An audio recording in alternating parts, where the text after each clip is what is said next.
Why is my water softener half full of water? It should contain some water as it treats it. Yeah, and normally it sends the treated water down the pipes to the rest of the house. If someone hit the button to silence it during the backwash cycle because it kept them up at 2 a.m., the unit could be full of water. The same thing could happen if the circuit breaker tripped or there was a power outage, but that did not happen last night. Try hitting the start button or power button on the water softener to see if it picks back up mid-cycle. What else could it be? Check the drain lines. If one of them is kinked or clogged, it won't drain right. I guess it could clog with chunks of salt or resin beads, but that's unlikely, since it is designed not to have that get into the drain line. Hard water residue can clog it too. That's why we have a water softener. And the water intake valve is way more likely to clog from hard water buildup than the drain. Check the venturi nozzle.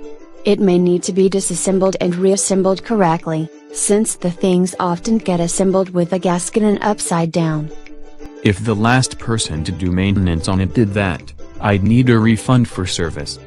Check the float assembly. If it is not floating as it should, the unit may not realize it has too much water in it. What could cause a float to read wrong?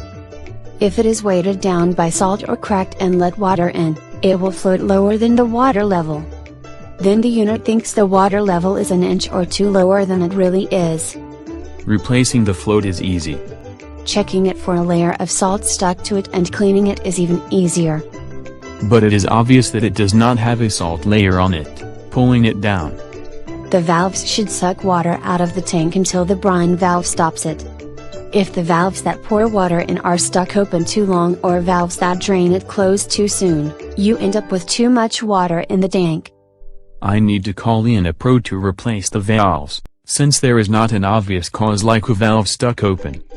It might not be the valves. For example, the O-rings around the valves could be leaking water into the tank even when the valves are closed.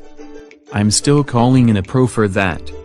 Just make sure the cause isn't someone pouring in too much salt or resin beads before you do.